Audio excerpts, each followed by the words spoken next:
It's recently been revealed that the number of people seeking help with lung specialists has fallen by 10% as people confuse symptoms of lung cancer with COVID. Well, Dr. Nighat joins us now to explain. So why have these symptoms been overlooked? Well, it's quite a complex answer. I'm going to start this answer by saying what it was like just before for cancer patients. So before COVID, we were doing really well. We'd actually managed to reduce survival rate, to increase survival rate to 5 years from 15. And we managed to actually make sure that we were picking up cancer far a lot better. We had awareness campaigns as well. And there was almost like a screening program that was going to happen to make sure that we can pick up cancer patients earlier. So there's a CT screening program that was going to roll out. And then the pandemic hit. COVID hit. And what happened, anybody that's got a cough, well, don't come and see the doctor. Anybody that's got breathlessness, aches and pains. And so the picture of the symptoms of lung cancer got mixed up with COVID. Unfortunately, we also had less access to the doctor as well, because in primary care, us as GPs turned into doing telephone consultations, so we couldn't see patients face to face. And so if they had a cough, they thought, well, I don't want to bother the doctor. But those were precisely the patients that we want to see. There was an audit that was done by Cancer Research UK that showed actually in the first wave, chest x-rays were down by 20% and referrals to the 2-week cancer pathway for lung cancer was down by 68%.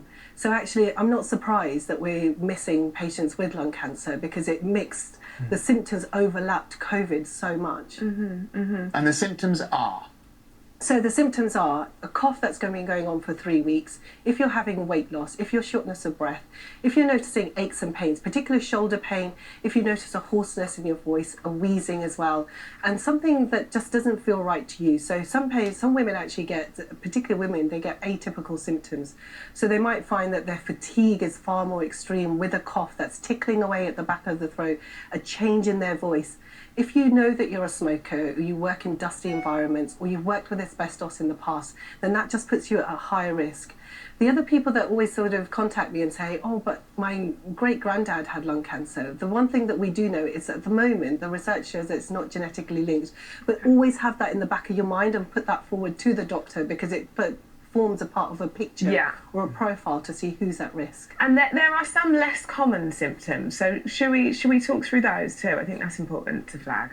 Yeah, some of the less common symptoms, and actually they can overlap really. It's mostly the fatigue, this unintentional weight loss. You can also get sometimes coughing up blood as well. And what people find that with a cough is that you end up getting recurrent chest infections. So sometimes we could miss it by saying, oh, it's a pneumonia or it's a chest infection, get repeated antibiotics by your doctor, when actually underlying it, we should be sending you for a chest x-ray to have a look if there are lumps. So if you have a repeated chest infection that's not getting better, always have that flagged up in your mind and say to the doctor, or the doctor should flag that up and say, well, maybe we should be getting a chest x-ray and getting this checked out, or a CT scan. What sort of timescale are we looking at now?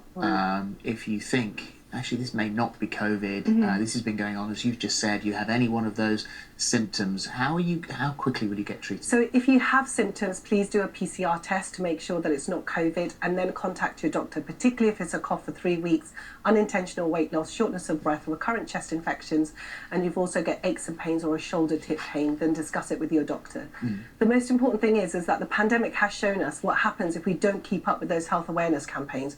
So on This Morning, we've always talked about breast cancer and looking for a lump. Actually, we should always be making these awareness campaigns really paramount to people. Also, it's shown us the role of screening, so having access to CT, having access to secondary care from primary care. So we need to redouble our efforts to pick up lung cancers early, because unfortunately we are picking them up late. The pandemic's just shown us the vital importance that media plays in order to make people aware of the symptoms. I mean, you can understand, can't you, if certainly with the symptoms of COVID, that it is just going to get lost. Confusing. Yeah, of course, and it's not. It's through no fault of anybody. The system has been under a lot of pressure. It's a multi-system failures, unfortunately, that happens. And then patients have difficulty getting in. But the key thing is, if you are worried about your symptoms, please don't think that you're bothering the doctor. You must pick up the phone and speak to the doctor and say, I've had a cough for 3 weeks, or I'm losing weight and I didn't intend to lose weight. Can I just discuss this? Could this be something related to cancer? And as you say, don't be afraid to go to your to your GP? Yeah, of course. We're still open. We've never been closed throughout the pandemic. We're still having preventative healthcare measures in place. We're still making sure that people are getting their vaccines. We're still making sure that people are referred onto the 2-week pathway, and making sure they have access to scans, etc. Well, thank you. Thank you very much indeed.